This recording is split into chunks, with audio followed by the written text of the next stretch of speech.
It was a night when the bar's drinks had put me in a slightly tipsy state. Exiting the bar, I opened up Tinder and began chatting with different people. Among the messages, there was one from a girl named Alicia. Our conversation kicked off swiftly, and she seemed enthusiastic. She asked if I wanted to hang out and smoke at her place. I agreed, and without much delay, she sent me her address. It all seemed like a perfect match for a Saturday night on Tinder. I decided to call an Uber to take me to her place. The driver in a Honda car greeted me warmly. Feeling more sociable than usual due to the drinks, I chose to sit in the front seat. I mentioned to the driver that I was heading to meet a girl from Tinder. He responded with some friendly banter, sharing his own stories of meeting people while driving around. As we approached Alicia's supposed address, I continued texting her, and she replied normally. However, upon reaching the house, I couldn't shake off an uneasy feeling. The place looked a bit dodgy. No cars parked in the driveway, and the entire house lay in darkness. The driver, recognizing the spot, warned me to be cautious. Thanking him, I stepped out, but he lingered nearby, watching out for me. Approaching the house, I tried to ring the doorbell, but there was no sound. Knocking on the door yielded no response either. Alicia texted me, saying the door was open. Suddenly, a tap on the window made me jump. Despite the darkness inside, I made out a figure waving from behind the blinds. Before I could try the door, an unknown number called me. Assuming it was Alicia, I picked up, only to hear the voice of the Uber driver urgently telling me to leave the place immediately. He circled back in his car and insisted I get in, revealing that the house had been empty for some time after a dreadful incident occurred there. Feeling immensely grateful for the Uber driver's intervention, I sat in the car, overwhelmed by a mix of relief and sheer terror. The next day, as the haze of the previous night's drinks faded away, the reality of what had transpired began to sink in. The chilling realization of how close I had come to potential danger lingered in my mind. This strange incident happened a couple of months back when I was getting ready to meet a guy for our very first date. I was pretty excited about it. To feel a bit more confident, I wore clothes that were a little more eye-catching than I usually do, a tight shirt and black pants. When I ordered an Uber to pick me up, I didn't expect anything weird, but when the car arrived, something strange happened. I went to sit in the back seat as usual, but the driver insisted I sit in the front. It felt odd, but I didn't argue. I just got in the front seat, feeling a bit uncomfortable about it. As I settled in, I noticed the driver acting kind of strange. He had his hand on the seat, almost like he was waiting for me to sit on it. It gave me a weird feeling, so I moved away to avoid touching him. I started texting my cousin, hoping to chat and distract myself from this weird situation. But the driver wouldn't stop asking personal questions. He kept asking if I was married or had kids, and it made me feel really uncomfortable. Even when I tried changing the subject, he wouldn't listen and kept on talking about it. I began to feel scared because his conversation turned weird. He started telling me how beautiful I was and said people from his country would really like me.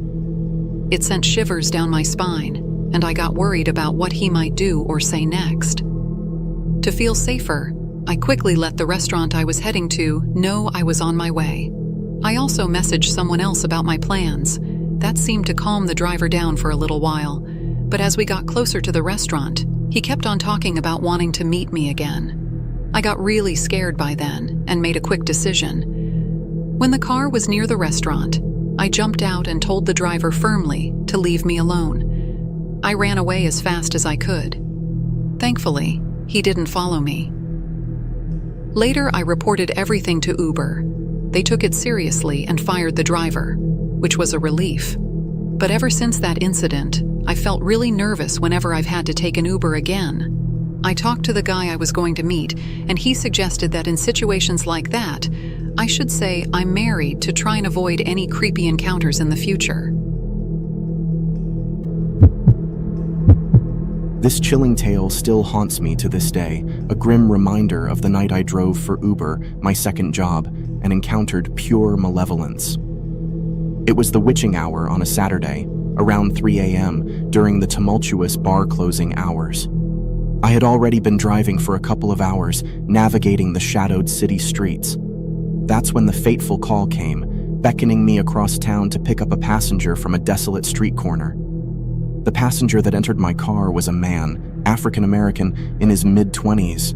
Dreadlocks framed his face, and a small tattoo etched the canvas of his neck. A casual observation, but I didn't dare to linger on it. As he entered, I attempted to strike up a conversation, asking how his night was going. His response was a mere grunt, curt and indifferent. Not everyone we encounter is in high spirits, I reasoned. I confirmed the address he provided, which seemed to lead to a house, and he simply replied with a monosyllabic, "Yeah." A minute into our journey, his demeanor shifted, taking a more aggressive and anxious tone. He accused me of taking the wrong route, insinuating that I was deliberately prolonging the ride. I assured him that I was merely following the app's designated route, calming the waters temporarily. Approximately 10 seconds later, he broached an unsettling topic. "Are you feeling lucky?" he asked cryptically, his voice laden with an eerie foreboding. When I inquired about his meaning, he responded, "I mean, how much do you value your life, son?" It was a question that sent shivers down my spine, a chill that clung to my very core. In response, I avowed my profound appreciation for life and the importance of my loved ones. A heavy silence settled between us, only to be broken by his soft-spoken utterances. The words were barely audible, and it wasn't clear whether they were intended for me. I sought clarification, and his response was merely a dismissive, "Nothing, fool, just get me to where I gotta be." But I couldn't quell my curiosity, and I ventured to ask him about our destination. "Where are we heading anyway?" His reply was ominous. "I just gotta take care of some unfinished business." The implications of his words unnerved me, but I dared not delve deeper into the conversation. The journey came to a halt on a desolate street corner in a poverty-stricken area, a place I seldom frequented. He then made a peculiar request, asking if I could wait for him. Perplexed, I inquired whether he needed a return ride. His response was cryptic. "Yeah, this'll be quick. I just gotta take care of some unfinished business first." I had no desire to drive him any further. My instincts warned me against becoming an unwitting accomplice. A suspicion that whatever transpired inside that house was far from innocuous prompted me to act. I assured him that I'd wait, but as soon as he departed from the vehicle, I knew I had no intention of staying. Besides, on my app, the ride was already marked as complete. As he approached the back of the house, I seized the moment, slipping away in my car, my departure as silent as the night itself. My decision to end my shift right then and there was a testament to the immense unease that had settled over me.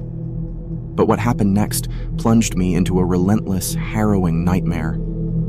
The following day, I learned of a disturbing incident on the news that left an indelible mark on my soul. There had been a brutal shooting in the same town where I had dropped off my passenger. 2 lives had been cut short, victims of an unforgiving act of violence within the very house I had taken that man to. The suspected shooter had been apprehended while attempting to flee just a stone's throw away from the crime scene after the chilling sound of gunshots had pierced the night. It was a gang-related shooting, an act of malevolence that left me grappling with guilt. I couldn't escape the haunting feeling that I was partially responsible, that I had unknowingly chauffeured a man with intentions of perpetrating a heinous act. People around me attempted to assuage my guilt, claiming that if it hadn't been me, it would have been another Uber driver. But I remained burdened by the belief that I had missed critical red flags during that fateful car ride, and I was haunted by the shadows that followed me every day. The events that unfolded last summer during my graduation trip to Alberta transformed a seemingly joyous occasion into a nightmare. Eager to attend the renowned Spruce Meadows Masters Tournament, one of the grandest horse shows globally, I embarked on this journey with my mom and grandma. Navigating the unfamiliar terrain, we opted to rely on Uber for transportation, a service absent in our hometown. Initially, the Uber rides were impeccable. Prompt pickups, clean cars, and friendly drivers. Days passed by without a hitch until the ominous fourth day descended upon us. Scheduled for a 9:30 a.m. pickup, we awaited our Uber driver's arrival, anticipating another seamless ride to the showgrounds. However, the clock ticked past 10 a.m., and the driver materialized, seemingly fitting the description from the app but driving an ancient, dilapidated vehicle. Nothing like the profile's promised 2017 Dodge Journey.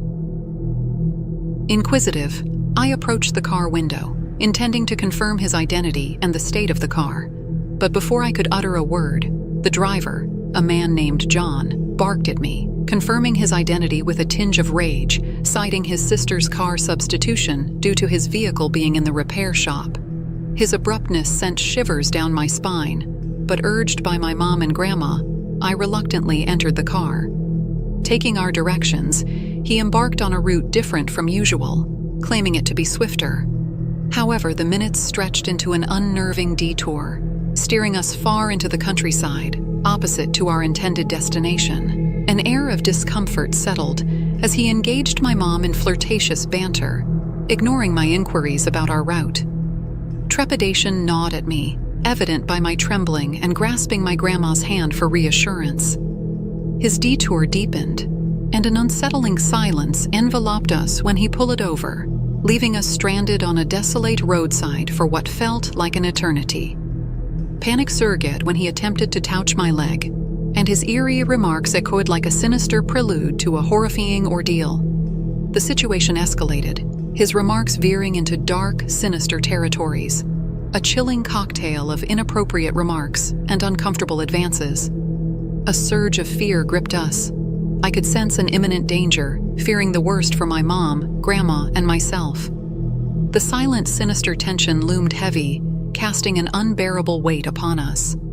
Then, in an unexpected turn, my usually quiet grandma erupted into a courageous outcry, demanding he return us to the highway. Reluctantly complying, he redirected the car, yet his gaze lingered on me, his comments becoming increasingly inappropriate, tinged with an eerie sense of menace. The journey finally ended after an excruciatingly long and distressing hour and a half. Arriving at our destination left me trembling and on the verge of tears. I couldn't help but wish we had opted for another Uber. The haunting experience left me shaken to my core, vowing to never step into a rideshare again, fearing the terror he might inflict on other unsuspecting female passengers. This sinister story still haunts me, an eerie tale of a stormy night, a misplaced ride, and a brush with something unspeakable. It all began after my night shift ended at 4 a.m. A raging thunderstorm had unleashed its fury, the first of the year. Stranded without my car, I had to resort to calling a Lyft to take me to the train station. I sought refuge from the pouring rain beneath the front patio of the bar where I worked at the time, scanning the dimly lit street for my savior. The approaching car was a gray Honda Civic, and I briefly consulted the Lyft app to confirm its authenticity. Satisfied that it was indeed my ride, I hopped into the vehicle and greeted the driver, a man named Sahil. I initially attempted to take the front seat, only the second time I had considered doing so. However, Sahil firmly directed me to sit in the back, prompting me to comply. The trip from the bar to the train station was supposed to be a mere 10-minute drive. Given the inclement weather, Sahil's cautious speed didn't initially raise any red flags. Navigating through the rain-slicked streets, it was reasonable to exercise extra caution. His choice of a slower pace seemed justifiable. The atmosphere was tense, the downpour providing a fitting backdrop for the unfolding darkness. It wasn't until Sahil murmured something indiscernible under his breath that unease began to creep in. Moments later, he abruptly pulled the car over to the side of the road. I glanced up from my phone, my curiosity piqued, only to discover a man standing in the torrential rain, frantically waving his arms. At first, I thought this was an impromptu stop to pick up a stranded pedestrian. I watched attentively as the soaked figure entered the back passenger seat next to me. His drenched state rendered him anonymous, shrouded beneath a black hood that concealed his face. I instinctively shifted as far to the left as possible, affording myself a modicum of distance from the stranger. Their exchange, or rather the lack thereof, left me mystified. I wondered if they had some prior connection. It wasn't long before I felt the unsettling sensation of the man beside me gazing in my direction. Though I initially presumed his gaze to be directed outside my window, a sidelong glance revealed otherwise.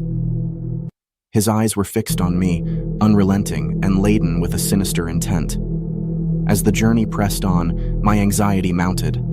Simultaneously, I became more attuned to our course, sensing that something was amiss. Sahil's choice of roads was clearly at odds with the route to the train station. A whisper of doubt clouded my mind. I surreptitiously sought to ascertain whether he was following an incorrect route on his phone, only to realize that his device rested in his lap, distinct from most Lyft drivers' setups with phone mounts on their dashboards. Summoning my courage, I attempted to address the issue, politely expressing my concern about the deviation from the route. However, Sahil remained impervious, his eyes riveted to the road. A soft reply in a nearly inaudible tone, compounded by a pronounced accent, was the only response I received. My further queries met with inscrutable mumbles, and the suspicion that something was gravely amiss began to pervade my thoughts. The man beside me, his unwanted presence intensifying, now inched closer with each passing minute. His relentless gaze persisted, unsettling my core. His unrelenting scrutiny felt invasive and malevolent. I sensed a grim foreboding as we meandered further from my intended destination. The urgency mounting, I pressed Sahil to stop the car and cancel the ride.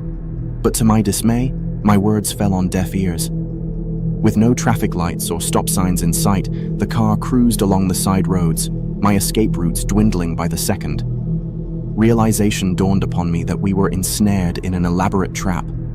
The feeling of impending danger began to gnaw at me, but my adrenaline-charged instincts guided me. As the car slowed to a mere 15 to 20 miles per hour on a street framed by woods, I made a fateful decision. Summoning all my courage, I abruptly flung open the car door and launched myself into the rain-soaked street. The impact with the wet asphalt was jarring, but I was determined to escape the clutches of this impending nightmare. The layer of rainwater on the road provided a modicum of cushioning, offering some relief from the fall. Sahil's car came to a sudden halt, while the man who had occupied the back seat emerged as well. Their voices erupted in a cacophony of shouts in a foreign tongue, confounded by my sudden escape. With an abrupt resolve, I knew I had to flee to the nearby woods. Though I heard the man's pursuit behind me for a brief interval, the dense cover of the woods provided the sanctuary I so desperately sought. He yelled something back in Russian, I surmised, before retreating to the car, which sped away into the night.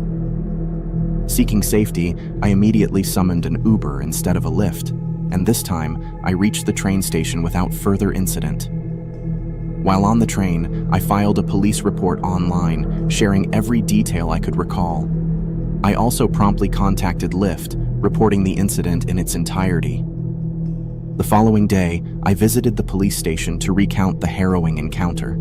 To my astonishment, I learned that a gray Honda Civic had been reported stolen the very night before. I provided every minutia of information I could remember, offering my account of the terrifying ordeal to aid in the ongoing investigation. As I left the police station, I was burdened by the chilling realization that my life had narrowly escaped the abyss, and that the shadows of that fateful night would forever haunt my thoughts. My name is Jane, and I'm currently in my last year of graduate school, pursuing a degree in pharmacology. I'm the type of person who thrives during late-night study sessions, often finding myself in the library until the early hours. My university's library usually closes at midnight, except during the last month of each semester when it remains open through the night. As a result, it wasn't unusual for me to stay there until 2 or even 3 in the morning. The library was a vast, modern, 4-story building with a computer area on the main floor. The upper floors were crammed with bookshelves and various study nooks, providing me with the ideal environment for focused work. I usually sought out a quiet, secluded spot where I could concentrate without disturbances. One Thursday night, I found myself engrossed in my studies at the library, though I must confess I wasn't being particularly productive. My laptop was open, but I'd been watching YouTube videos more than anything else. Realizing my efforts were futile, I decided to call it a night. By then, the clock had already struck midnight, and I knew the buses had stopped running. My home was too far to reach on foot, and walking alone at this hour was both impractical and dangerous. So, as I often did when I found myself in this situation, I decided to call for an Uber. I began packing up my belongings and headed for the large glass doors at the front of the library. As I waited for my ride, I kept a close eye on my phone, monitoring the status of my journey. Soon enough, a red sedan pulled up in front of me, and I climbed inside, greeting the driver as I settled into the back seat. The driver was a man in his mid-30s, with an unkempt beard, thick glasses, and an out-of-season winter hat. His appearance had the hallmark of a hipster, and we exchanged the customary hellos. During the ride, I focused my attention on a mobile game, inadvertently dismissing the driver's attempts at small talk. His desire to engage in conversation was evident, but my lack of enthusiasm sent a clear signal. Eventually, he seemed to grasp my disinterest, and we continued our journey in silence. No significant red flags had been raised at that point, and I wasn't overtly creeped out. We reached my destination without any untoward incidents, and the driver dropped me off in front of my apartment. I thanked him curtly, closed the door, and entered my home, feeling a sense of relief. My ground-floor apartment was part of an old house, separated into units by floor, with individual entrances for each tenant. Glancing back through the door's window before closing it, I noticed the driver still sitting in his car. Under the illumination of a nearby streetlight, I caught him gazing up at me. Once he noticed that I'd seen him, he quickly looked away. It was an eerie moment, but I didn't think much of it at the time. I shut the door, ready to put the night behind me. As I went to bed and drifted off to sleep, the memories of the unsettling ride began to fade. However, the peace was short-lived. Over the next week, I started to sense an eerie presence, as if someone were watching me inside my own home. My ground-floor bedroom had a window that overlooked a sparsely trafficked alley, and I began to notice a dark figure frequently passing by. Initially, I didn't find it particularly alarming, but on one ominous night, I had a distinct impression that this shadowy presence was attempting to peer into my room. I kept my curtains drawn, but I could still see through the fabric. Slowly, I approached the window, and as I neared it, I spotted the dark figure. It was as if he was trying to get a glimpse inside my room. Though I couldn't be sure, the feeling of being watched grew more pronounced. While the figure was still out of sight, I couldn't shake the unsettling sensation that I was being stalked. Fearful of confiding in anyone, as I thought they might dismiss my concerns as paranoia, I kept the unsettling experiences to myself. Soon after, I returned to the library for a late-night study session. As the evening wore on, I decided to call it a night at around 11:30 p.m. This time, I entered an address a block or so away from my actual home to prevent the driver from knowing my exact location. My paranoia had reached a new high. The Uber I requested showed up, and to my dismay, it was the same red sedan from before. While I hadn't remembered the driver immediately, my unease returned the moment I saw him again. I'd used Uber frequently, but this was the first time I'd encountered the same driver more than once.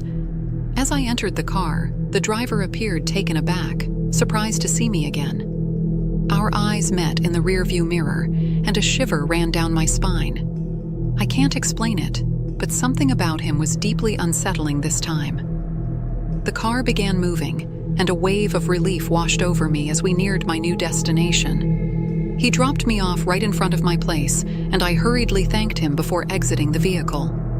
I crossed the road, opened the door to my apartment, and collapsed into bed, eager to put the evening behind me. Little did I know that a nightmarish ordeal was about to begin. In the dead of night, I was awoken by an abrupt banging sound on my window. Startled, I sprang upright, my heart racing. I watched in horror as a dark shadow loomed outside my window, relentless in its attempts to force the window open. The clamor continued, a relentless assault on my peace and safety. I sprang into action, determined to protect myself. Rushing to the other side of my room, I put as much distance between myself and the window as possible. Scrambling for my phone, I dialed 911, praying for swift assistance.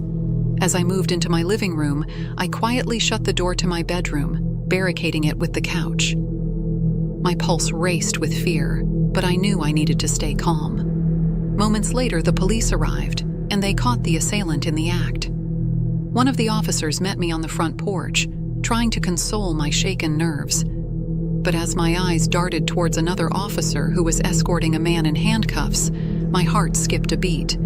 It was the very same driver from the unsettling Uber rides. It was a shocking revelation, and I couldn't have anticipated the twist in this terrifying ordeal. I thanked the police profusely for their swift response, acknowledging that their arrival had prevented a potential catastrophe.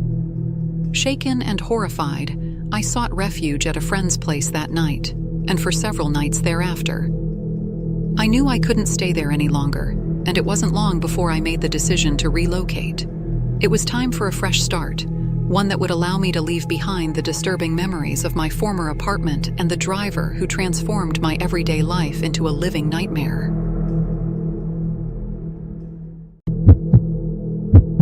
The story I'm going to tell you was the scariest night of my life. I went to a club downtown with my boyfriend and his friends on a Saturday night. Things hadn't been good between my boyfriend and me, and we ended up arguing in the club. I felt like I didn't want to be there anymore. I stepped outside and called an Uber to pick me up. It was raining, so I stood under the cover of a building near the club. A white car stopped in front of me, and the woman driving rolled down her window. She asked if I was waiting for an Uber, and I said yes, and confirmed her name. I got into the back seat of the car. I tried making conversation, but I didn't think she replied. I glanced at my phone for a moment, and when I looked back up, I noticed something odd. The driver was sitting very stiffly, gripping the wheel tightly. She had curly hair and a darker skin tone. We were driving in a direction that wasn't towards my home. I felt worried and frustrated, but didn't say anything at first, thinking maybe she had a different route. As we kept going away from my place, I got more anxious. Finally, I told her she was going the wrong way. She replied in a strong accent, saying something about heading to the highway. I knew that wasn't the quickest way, though. Then, my phone buzzed, showing a notification from Uber saying my driver had just arrived at the original spot. The car I was in wasn't the right one. I started telling the driver loudly that she wasn't my Uber. I asked her to stop and let me out, but she didn't seem to listen. I raised my voice, pushed at her seat, and tried opening the door, but the child lock was on. After more yelling, she finally glanced at me through the mirror, pulled over, and I got out of the car. My real Uber driver called me, and I explained everything. He arrived a few minutes later. When I recounted what happened, he looked serious and told me I had narrowly escaped a trap set by a sex trafficking ring. They were using fake Uber rides to lure people into dangerous situations. He warned me that these fake drivers, often women, were part of a dangerous scheme. This terrifying experience taught me a crucial lesson: to always double-check and make sure the car you're getting into is the right one. It was a night I won't ever forget. A night where danger lurked beneath the familiar guise of a simple ride home. The night unfolded like any other in our quiet town, a mundane Monday where the streets bore a desolate quietude. As an Uber driver, such nights usually lacked the frantic rhythm of busier days, but that night, a trip request flickered on my screen, an opportunity in the stillness, or so I thought. The pickup was for someone named John. Rolling through the neighborhood, I stopped by a corner liquor store that lay dormant in the late hours embrace. Two young men loitered on the dimly lit curb, and as I pulled up, they entered the car. Confirming the passenger's name, I began the journey toward their unknown destination. Their whispers, shrouded in an eerie aura, piqued a sense of unease. Every glance I stole at the rearview mirror was met by their deliberate scrutiny. An inadvertent reflex led my eyes back to them repeatedly. Attempting polite conversation, I inquired about their destination, met by a deafening silence. Repeating my query, one of them abruptly shouted, "Harris Avenue," a response devoid of any conversational grace, yet it jolted me with a startling realization. They weren't the kind of passengers I'd hoped for.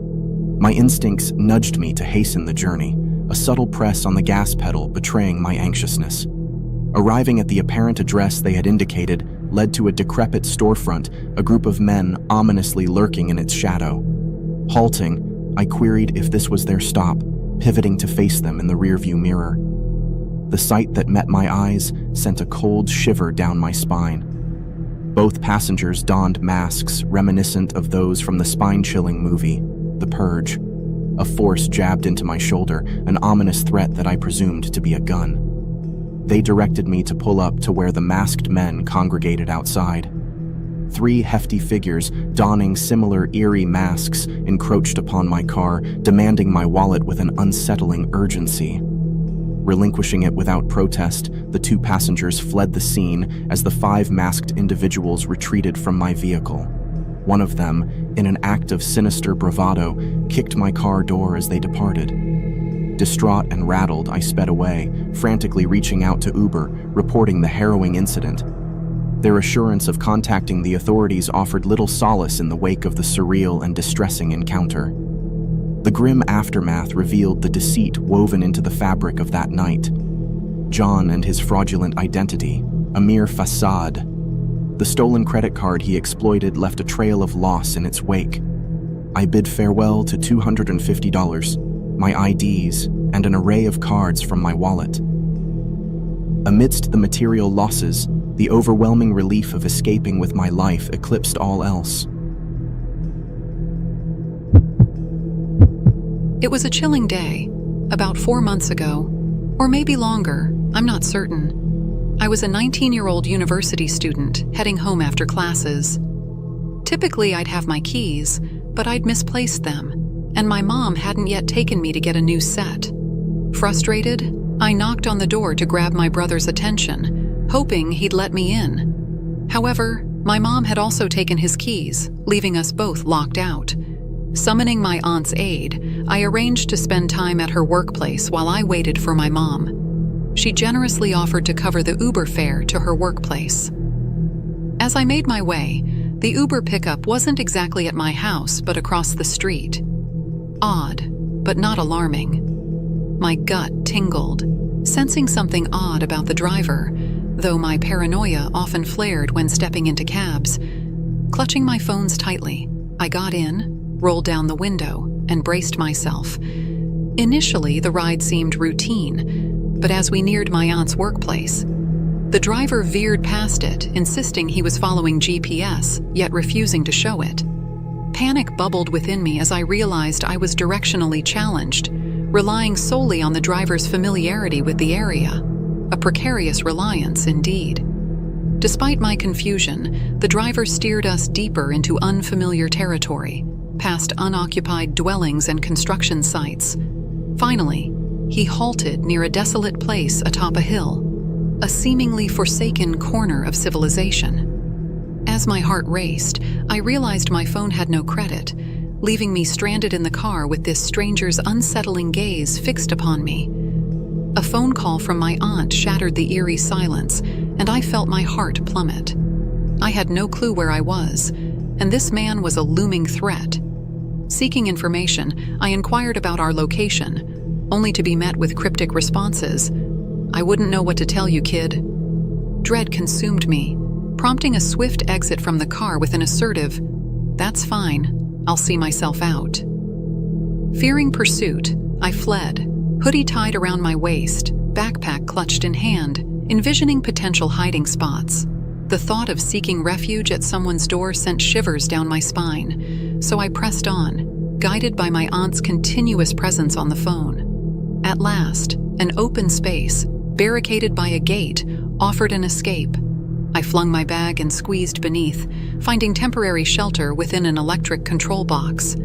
Hours crawled by, tension mounting as I battled arachnophobia and trypophobia, trapped in the box amid spiders and old honeycombs. As the night wore on, my uncle arrived in his truck, honking to guide me out.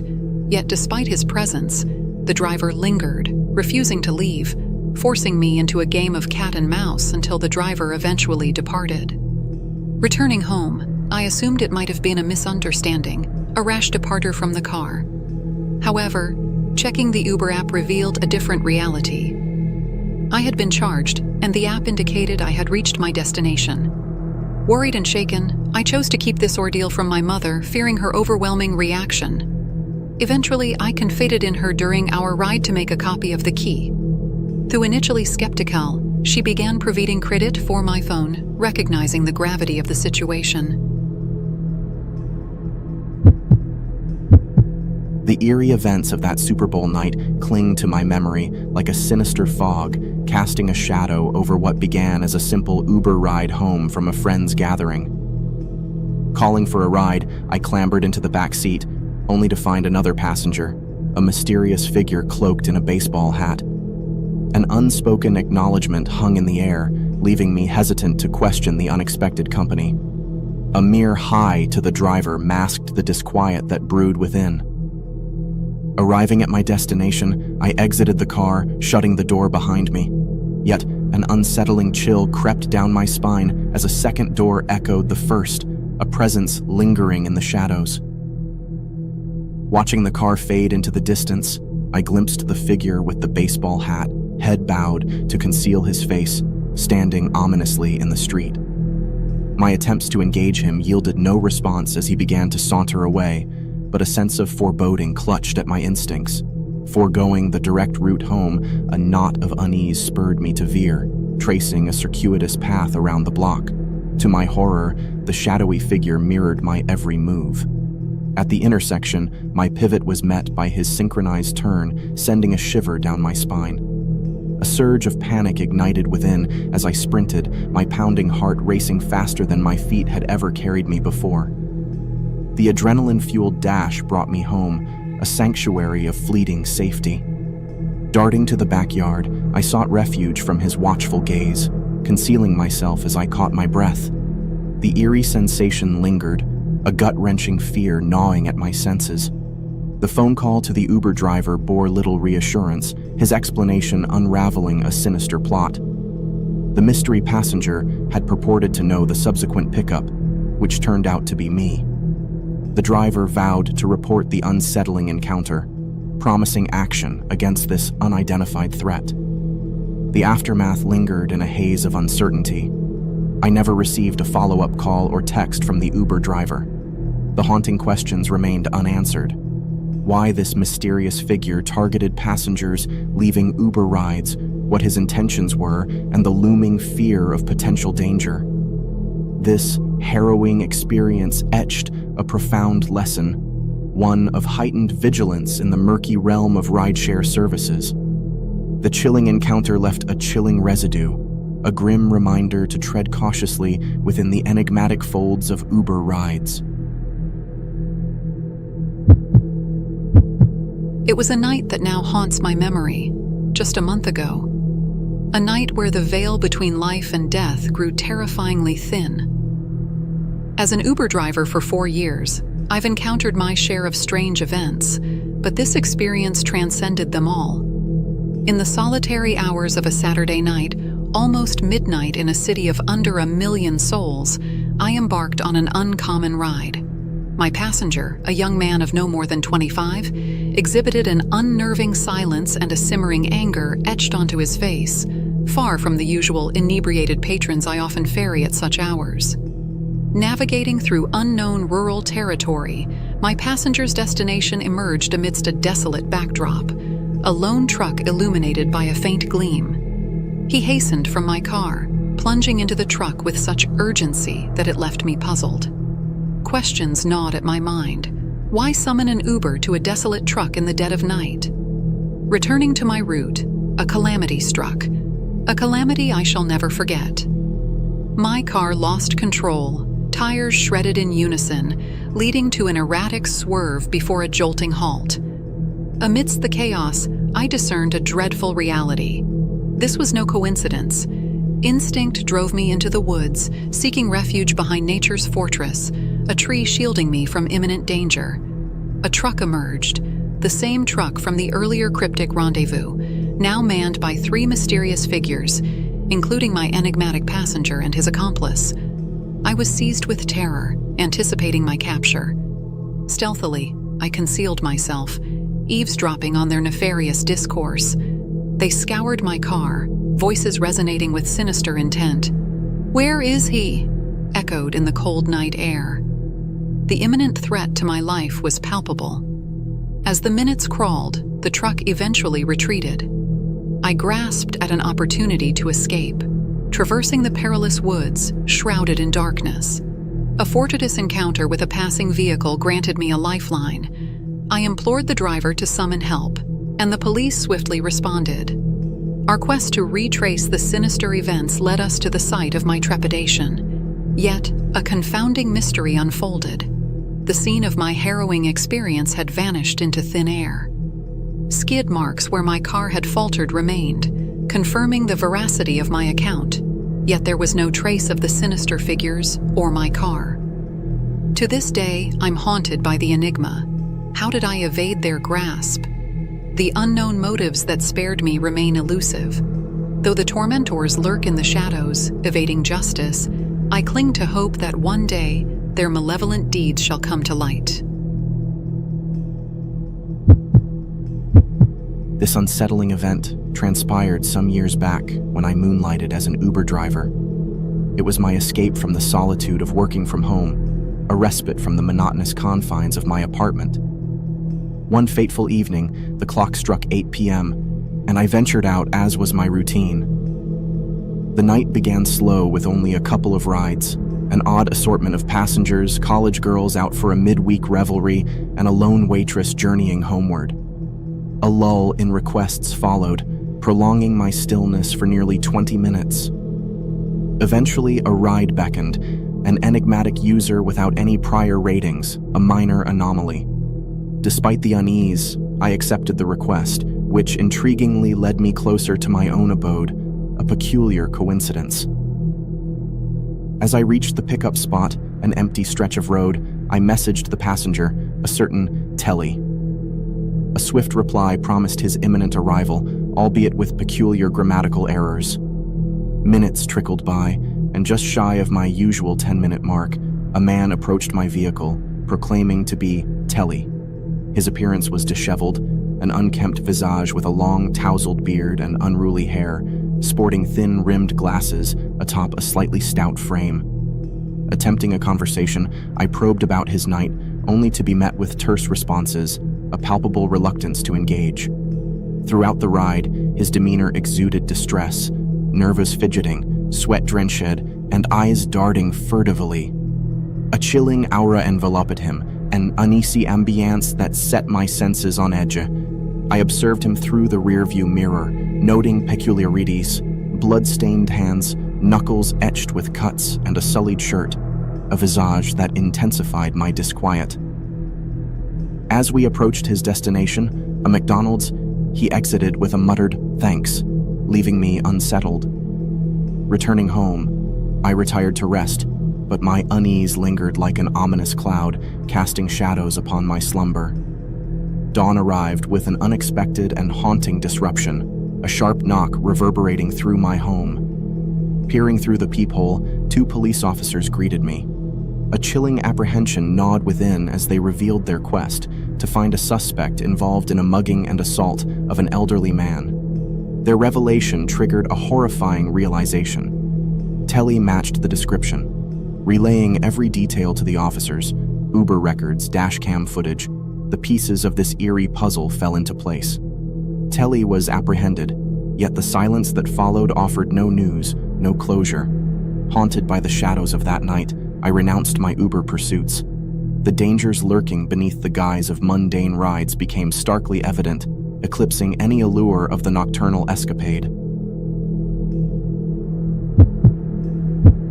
In the midst of my final year in pharmacology grad school, I immersed myself in nocturnal studies, taking refuge within the library's scholarly haven. Nights blended into each other, merging midnight musings with the solitude of empty corridors. The library's nocturnal sanctuary offered solace, especially during the weeks it extended its embrace past midnight, accommodating my insomniac scholarly pursuits. An impromptu YouTube binge led me to conclude the night's pursuit, beckoning me away from the vast bookshelves and silent nooks. The spectral hour arrived, a time where buses slumbered, leaving me stranded. Relying on the familiar beacon of Uber, I stepped out into the darkness, summoning the phantom car with the push of a button. A crimson sedan rolled into view, an echo from a previous journey. I cautiously entered, greeted by a disheveled driver, his unkempt appearance speaking volumes, the air heavy with an inexplicable unease. Journey's end delivered me to the sanctuary of my ground-floor abode. An unsettling encounter with the driver latched onto my consciousness. His lingered gaze beneath the streetlight sent shivers down my spine, etching a haunting memory that lingered. Days bled into nights, and an ominous sensation began to seep into my home, a palpable feeling of being observed. The shadowy figure stalking my window cast eerie apprehension into the sanctuary of my bedroom. Paranoia deepened my fears, a sinister specter looming on the periphery. Library nights veered into a macabre routine, a constant vigilance in the darkness. Summoning an Uber, I masked my destination, yet fate unveiled a sinister repetition. A harbinger of dread awaited in the crimson sedan. Panic surged when the driver reappeared, recognition sparking an indescribable chill. Against my instinct, I embarked, relief surging upon arrival, yet confusion tainted my tranquility. The driver bypassed the false destination, delivering me to the doorstep of my haven, contrary to the designated address. Trepidation mingled with the night, a restless slumber interrupted by a chilling symphony of banging on my window. Shadows danced behind the curtains, a harrowing struggle ensued, a dark silhouette attempting forced entry. A frantic call to 911 rang through the night, followed by a desperate flight to safety within my own home. The saviors arrived swiftly, unveiling the twisted charade. A confrontation on the porch unmasked the predator, a sinister truth concealed behind the guise of an Uber driver. The chilling reality of his heinous intentions materialized as he stood in handcuffs, a sinister specter rendered powerless by the timely arrival of law enforcement. Seeking refuge in the solace of a friend's abode, I abandoned my haunt, embracing the sanctuary of a new abode. The specter's looming shadow no longer plagued my nights, replaced by the reassuring presence of a roommate, a sentinel against the darkness that once threatened to consume me.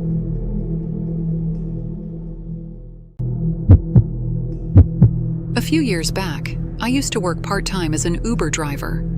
My full-time job allowed me to work from home, and I felt the need to break the monotony of my solitary workdays. Little did I know that this part-time gig would eventually lead to one of the most chilling encounters of my life.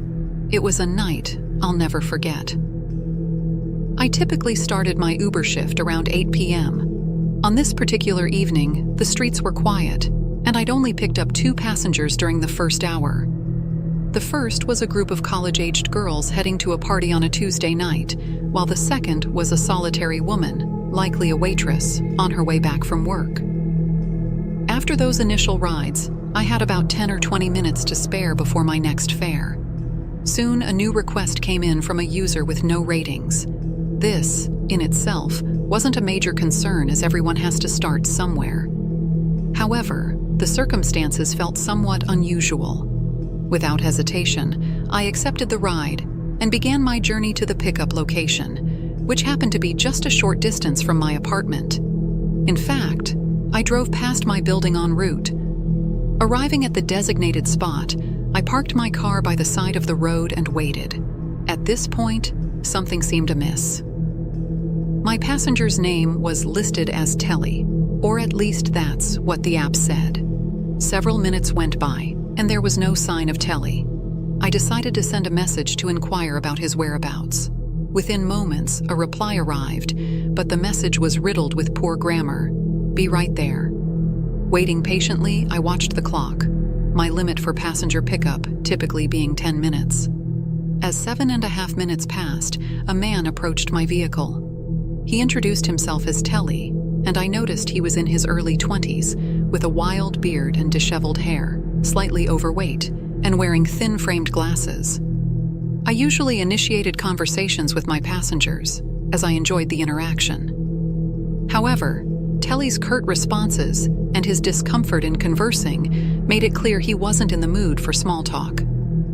Sensing his reluctance, I refrained from prying and focused on driving. Telly remained engrossed in his phone for most of the trip, though he occasionally cast worrisome glances out of the window. It was evident that something was troubling him. His nervous demeanor, marked by sweating and trembling, raised concerns. The suspicion that he had been crying crossed my mind, but I couldn't be sure if it was from stress or some other cause.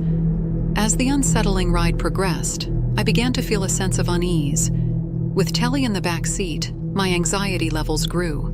My instincts told me something was profoundly wrong with this passenger, possibly drugs or a grave emotional crisis.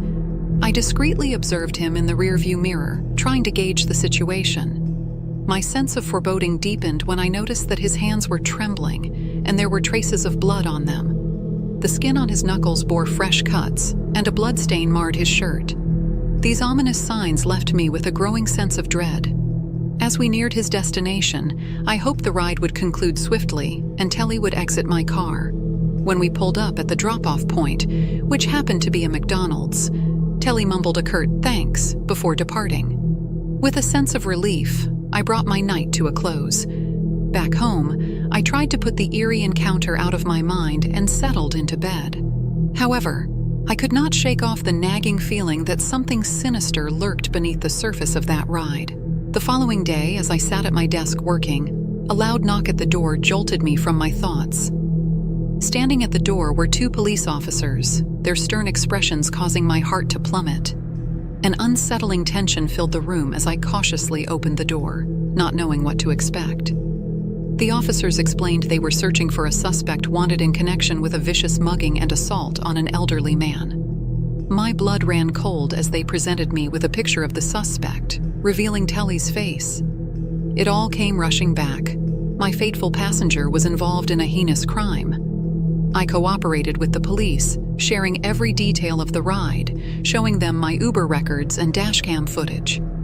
Telly was apprehended later that day, but what transpired afterward remains a mystery to me. Curiously, I found no news articles or reports about the incident. Haunted by the experience, I decided to quit my part-time gig as an Uber driver.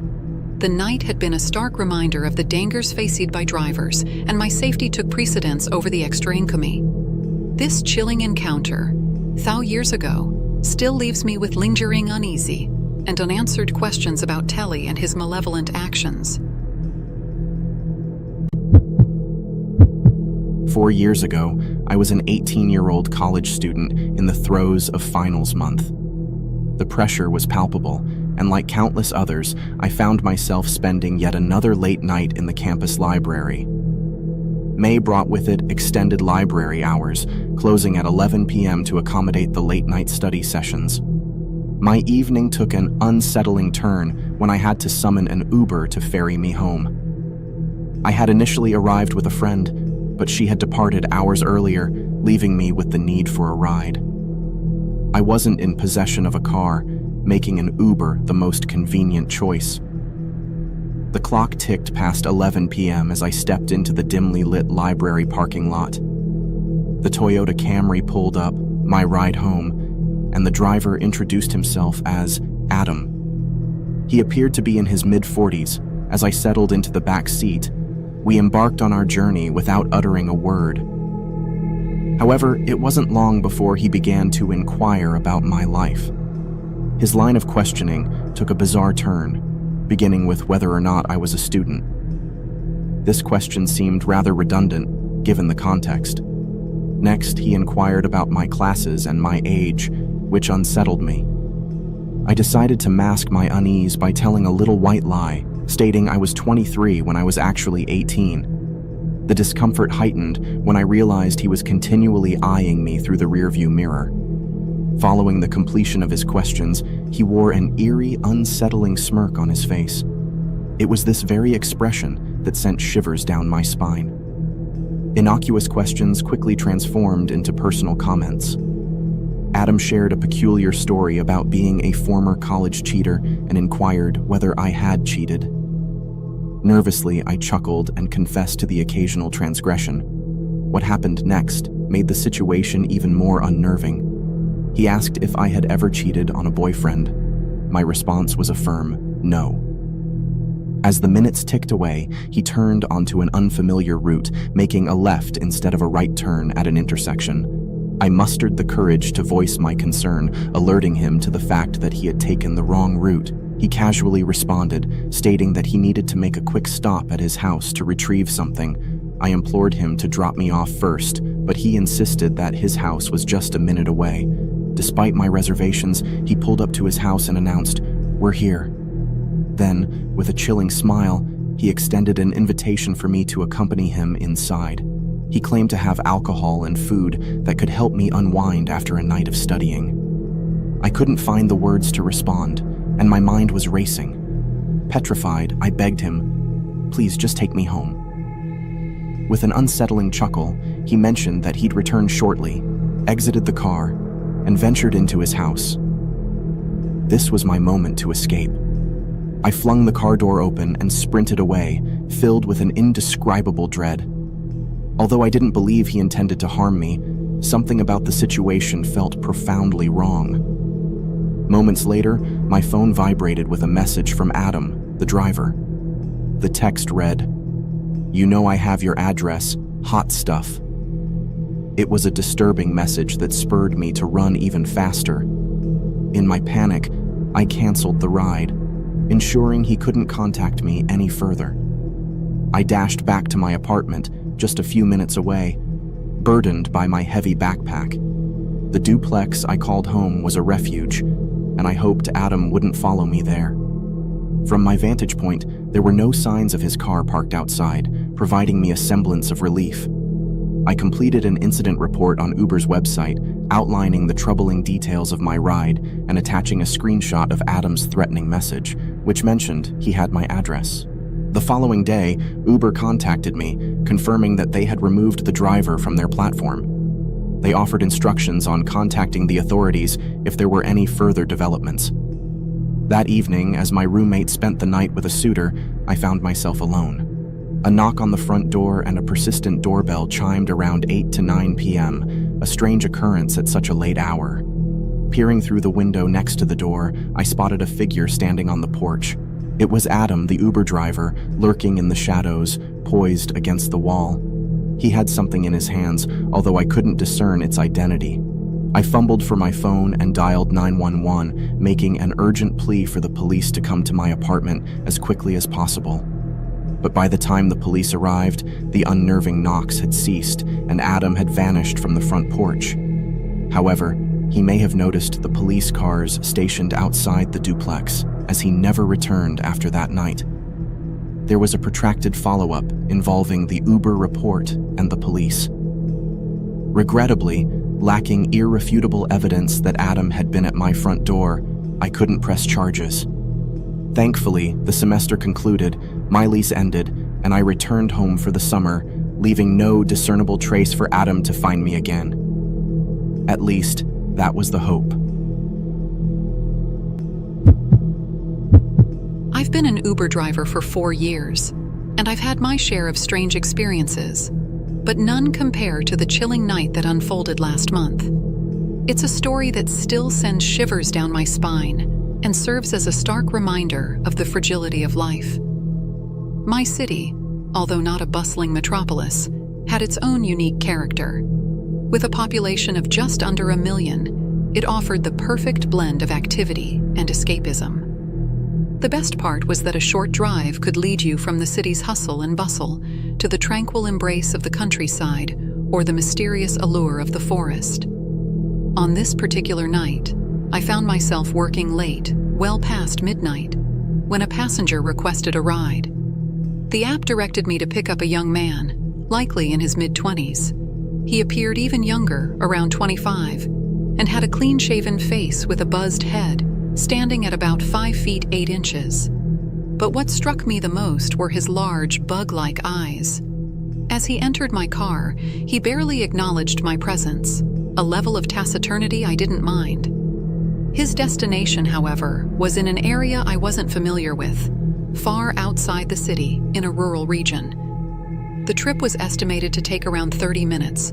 During the drive, I couldn't help but sneak glances at him through the rearview mirror. The silent passenger remained engrossed in his phone, his expression dark and brooding, evoking an aura of simmering anger. It was a different kind of silence, and it unnerved me. Over the years, I'd grown accustomed to a variety of passengers, from exuberant revelers to quiet introverts. This man, however, was different. His cold demeanor was more than just an introvert's reserve. He bore the weight of something more sinister. While most people inebriated by the late hour usually carried a whimsical disposition, his disquieting aura sent a shiver down my spine. As we traversed a mixture of moonlit and unlit roads, I couldn't help but feel an unsettling presence behind me, scrutinizing my every move. A sense of danger began to loom, and the ominous atmosphere grew thicker. After a period of eerie silence, broken only by the hum of the engine, the passenger abruptly raised his heed and offered the first meaningful words since the ride began. "We're almost there," he muttered in response to my query. By the time we reached the destination, the surroundings had transformed into a remote landscape. There were no streetlights, only the gentle glow of the full moon illuminating the eerie stillness. I pulled up next to a truck that was the only discernible presence in the vicinity. My initial intuition was confusion. Why would someone summon an Uber to meet a truck in the desolate hinterlands? Why not have a friend pick them up? Yet, I dismissed these questions at the time, not realizing the gravity of the situation I was unwittingly stepping into. With my passenger vacating the car and entering the truck, I decided to make my exit, silently driving away. It was only a short while later, while continuing on the desolate road, that disaster struck. It was as if all 4 of my tires had spontaneously burst, sending the car careening out of control. Desperately, I swerved, struggling to maintain course, before eventually coming to a halt. I could feel my heart pounding as I sat inside the immobilized car. Panic gripped me, and my mind raced to process the bewildering events. This was no coincidence. Something was terribly wrong. A flash of dread enveloped me, and I sensed a nefarious plot unfolding. These mysterious passengers had punctured my tires deliberately, and I feared the worst. Instinctively, I bolted from the car and sought refuge in the nearby woods, my only sanctuary. From my hidden vantage point behind a tree, I watched the truck return, its headlights piercing the night. There were now 3 men inside. The moment they approached my stranded vehicle, they left no doubt that their intentions were malevolent. "Where is he?" one of them barked. "He can't be far," another replied, sending a shiver down my spine. I dared not make a sound, hiding behind the tree as they scoured my car, my anxiety heightened by the knowledge that I had left my phone behind. It was a regrettable oversight. The phone would have been my lifeline. With growing trepidation, I observed their discourse, frantically pondering my escape. After what seemed like an eternity, they finally retreated, leaving the scene and driving off into the night. Relieved that they hadn't discovered me, I eventually made my way back to the road. It would be a long and harrowing walk of over an hour to reach the main road, my only hope of rescue. The rain-soaked path was treacherous, but I couldn't afford to stay put. Flagging down a passing car on the main road, I hastily pleaded for assistance, and the driver dialed 911 for me. When the police arrived, I recounted the harrowing encounter, leading them to the abandoned location. However, to my shock and dismay, they found nothing. No evidence, no trace of the truck, and no clues as to the identity of the perpetrators. It was as if the nightmarish ordeal had vanished without a trace. My car had been stolen, my tormentors had vanished, and I was left in a state of disbelief, haunted by unanswered questions. While the nightmare remains unresolved, I hold on to hope that justice will one day prevail.